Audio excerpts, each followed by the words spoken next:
Hello hi everyone. इस video के अंदर हम इम्पॉर्टेंट केसेस देखेंगे आर्टिकल 16 ऑफ इंडियन कॉन्स्टिट्यूशन के, जो कि बहुत ही इंपॉर्टेंट है आपके एग्जाम के पर्सपेक्टिव से। आप कोई भी एग्ज़ाम दीजिए, चाहे जुडिशरी के एग्ज़ाम दीजिए या कोई और एंट्रेंस एग्ज़ाम दीजिए, और वहाँ पे आपके सिलेबस के अंदर अगर कॉन्स्टिट्यूशन है तो ये आपके लिए बहुत ही हेल्पफुल होंगे।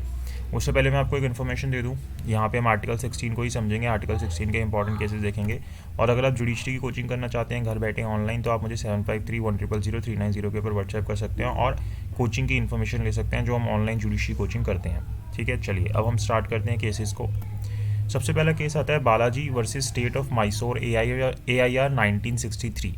इसके अंदर सुप्रीम कोर्ट ने हेल्ड किया कि जो आर्टिकल 16(4) है का जो प्रोविजंस हैं only confers discretion to make special provisions for backward class of citizens. की ये सिर्फ क्या दे रहा है, स्पेशल प्रोविजंस दे रहा है। किसके लिए? कि हम जो बैकवर्ड क्लास ऑफ सिटीजन्स हैं उनके लिए स्पेशल प्रोविजंस बना सके। ठीक है, Balaji versus state of Mysore, इसके बारे में अभी डिटेल में आगे आएगा जब नेक्स्ट केस में आएंगे। तो बहुत सारी चीज़ें बोली गई थी इस केस के अंदर, तो उनको जब खत्म किया गया तो वहाँ पे हम इसको देख लेंगे इंदिरा साहनी वाले केस के अंदर। ठीक है, देन TM में Pai foundation versus state of Karnataka, AIR 2003, supreme court held that state could not make reservations of seats in admissions in privately run educational institutions and higher educational institution. Simple सी बात बोली कि जो सुप्रीम कोर्ट ने बोला कि जो स्टेट है वो रिजर्वेशंस नहीं कर सकती कहाँ पे, उन सीट्स के अंदर जहाँ पे कोई प्राइवेटली रन एजुकेशनल इंस्टीट्यूशंस या हायर एजुकेशनल इंस्टीट्यूशंस है, तो वहाँ पे स्टेट के पास ये पावर नहीं है कि वो रिजर्वेशन कर सके। ठीक है, then state of Bihar versus Chandreshwar Pathak, AIR 2014 का केस है।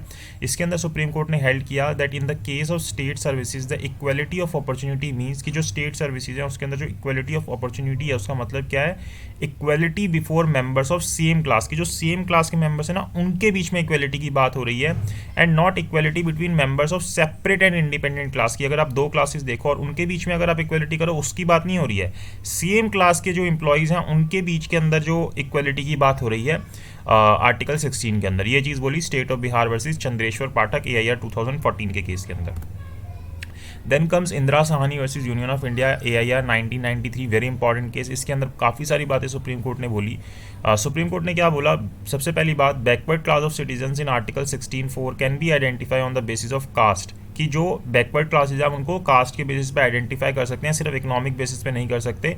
लेकिन सिर्फ और सिर्फ कास्ट के बेसिस पे भी हम उनको नहीं देख सकते, हमें इकोनॉमिक क्राइटेरिया को भी रखना पड़ेगा। पहली चीज़ ये बोली। दूसरी चीज़ बोली, कोर्ट ने the court struck down economic criterion for reservation on the ground that article 16(4) does not mention it. Court ने इकोनॉमिक क्राइटेरियन को स्ट्रक डाउन कर दिया कि आर्टिकल 16(4) इस चीज़ को मेंशन नहीं करता। तीसरी चीज़ कोर्ट ने क्या बोली, article 16(4) is not exception of article 16(1) की 16(1) की एक्सेप्शन नहीं है article 16(4).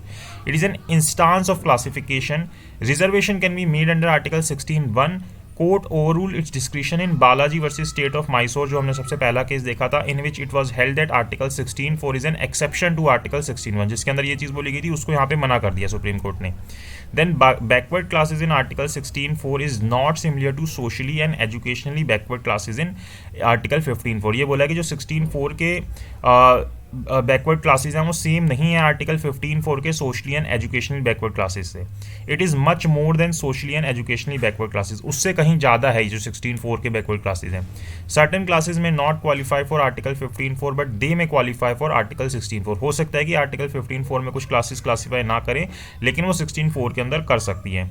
Court overrule Balaji's decision on this point in which it was held that backward classes of citizens under article 16(4) is same as socially and educationally backward classes। तो ये चीज़ बालाजी की case में बोली गई थी, उस चीज़ को सुप्रीम कोर्ट ने Indira Sawhney versus union of India के अंदर ओवररूल कर दिया।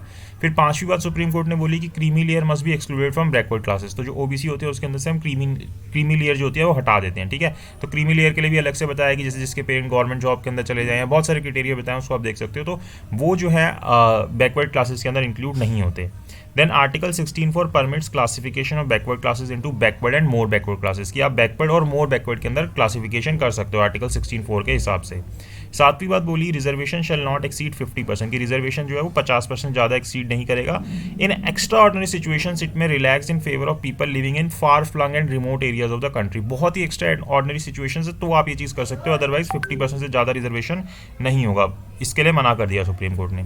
आठवीं बात बोली, court overruled Devadasan versus union of India and held that carry forward rule is valid provided it should not result in breach of 50% rule, की आप कैरी फॉरवर्ड रूल कर सकते हो, लेकिन कंडीशन आपकी ये है कि वो 50% रूल को जो रूल है उसको ब्रीच नहीं करना चाहिए, ठीक है। कैरी फॉरवर्ड मतलब कि अगर पिछले साल की कुछ सीटें बच गई है जैसे किसी क्लास के लिए, तो वो नेक्स्ट साल फॉरवर्ड हो जाती थी, लेकिन उसके कारण 50% रूल ब्रीच नहीं होना चाहिए। Court held that reservation under article 16(4) can not made in promotions, और ये चीज़ बोली कि प्रमोशंस के अंदर हम रिजर्वेशंस नहीं कर सकते, लेकिन बाद में अमेंडमेंट के बाद हम ये चीज़ हमने हटा दी थी पार्लियामेंट ने। Then union of India versus Virpal Singh 1996 का केस है। Supreme court held that caste criterion for promotion is violative of article 16(4) of the constitution, की जो हम कास्ट क्रिएटन करते हैं, मतलब कास्ट के बेसिस पे डिफरेंशिएशन करते हैं, ये वायलेट करती है आर्टिकल 16(4) ऑफ कॉन्स्टिट्यूशन को। Seniority is between reserve category candidates and general candidates, की जो सीनियरिटी है वो किसके बीच में है, reserve category candidates and general candidate के बीच में, वो कंटिन्यू रहेगी, govern by their panel positions prepared at time of selection, ठीक है, जिस हिसाब से वो जो भी प्रिपरेशन हुई थी, जिस वक्त सिलेक्शन हुई थी, उसी के हिसाब से। Accelerate promotion does not give accelerated और कॉन्सिक्वेंशियल सीनियरिटी, अब यहाँ पे हमें एक एक्सिलरेटेड और कॉन्सिक्वेंशियल सीनियरिटी के लिए भी मना कर दिया गया। The court held that article 16(4) and article 16(4)A does not mandate seniority over general category as a matter of right, की जो हमें आर्टिकल 16(4) और 16(4)A है वो मैंडेट नहीं करता सीनियरिटी को general category as a matter of right, की जनरल कैटेगरी के ऊपर हमें जो सीनियरिटी है उसको मैंडेट नहीं कर रहा आर्टिकल 16(4) और 16(4)A, यानी कि यहाँ पे एक्सिलरेटेड एंड कॉन्सिक्वेंशियल सीनियरिटी की ही बात हो रही है।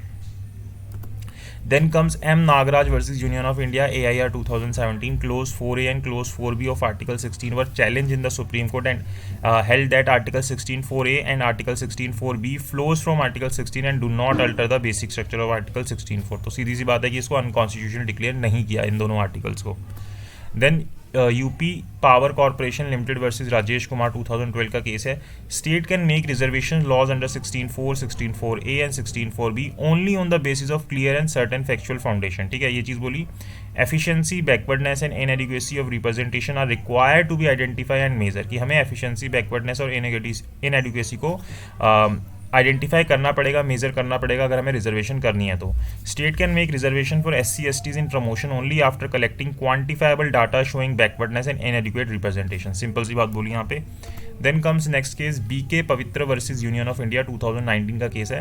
Concept of creamy layer has no application to grant of consequential seniority, तो यहाँ पे ये बोल दिया कि क्रीमी लेयर का जो कंसेप्ट है इसकी कोई एप्लीकेशन नहीं है कॉन्सिक्वेंशियल सीनियरिटी के लिए। अच्छा, कॉन्सिक्वेंशियल सीनियरिटी होती क्या, जैसे मान लो कि एक व्यक्ति 2018 में लगा, एक 2019 में लगा, 2019 वाला जैसे मान लो SC/ST था और 2018 वाला जनरल कैटेगरी था, तो अब उसको जो है 2019 वाले को, क्योंकि वो SC/ST था तो उसको अपनी ये जो क्लास के कारण जो SC/ST था, इसके कारण उसका जो प्रमोशन था वो जल्दी हो गया, 2020 के अंदर ही नेक्स्ट पोस्ट पे पहुंच गया, लेकिन जो 2018 जनरल वाला था वो 2021 के अंदर आया, तो ये जो सीनियरिटी आ गई ना, इसको हम कॉन्सिक्वेंशियल सीनियरिटी बोल देंगे। फिर आया Chebrolu Leela Prasad Rao and others versus state of Andhra Pradesh and others civil appeal number 3609 of 2002।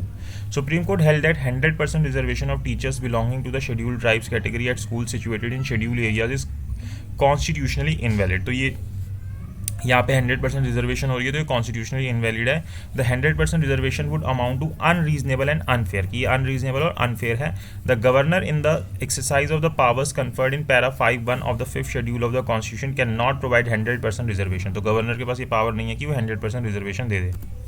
Then Mukesh Kumar versus state of Uttarakhand 2020 का केस है। Article 16(4) and article 16(4)A do not confer fundamental rights to claim reservation in promotion, की ये हमें fundamental rights को confer नहीं करता कि हम रिजर्वेशन ले सके प्रमोशन के अंदर भी। They are in the nature of enabling provisions vesting in discretion on the state government to consider providing reservations if circumstances so warrant, तो ये स्टेट गवर्नमेंट की पावर है कि आप को अगर वो उनको रिजर्वेशन देनी है तो वो देंगे, आप एज अ फंडामेंटल राइट जाके नहीं मांग सकते ये राइट्स, ठीक है। State government can not be directed to provide reservation for appointment in public post, तो आप स्टेट गवर्नमेंट के मतलब सुप्रीम कोर्ट में जाके एज अ फंडामेंटल राइट ये राइट नहीं मांग सकते, ये स्टेट गवर्नमेंट की डिस्क्रिप्शन के ऊपर होता है।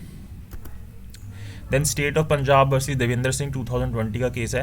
इसके अंदर बोला था ceiling limit of 50%, the concept of creamy layer and the compelling reasons namely backwardness, inadequacy of representation and overall administrative efficiency are all constitutional requirements without which the structure of equality of opportunity in article 16 would collapse. बहुत ही important बात यहाँ पे बोली गई। तो ये हमारा लास्ट केस था। आई होप आपको जितने भी केसेस हैं वो समझ आए हैं। अगर आपको वीडियो अच्छी लगी तो लाइक कीजिएगा, शेयर कीजिएगा, चैनल को सब्सक्राइब जरूर कीजिएगा, और अगर आप अपनी जुडिशरी कोचिंग करना चाहते हैं तो आप घर बैठे कर सकते हैं। आप मुझे इस नंबर पर व्हाट्सएप करके इन्फॉर्मेशन ले सकते हैं। Thank you so much for watching this video.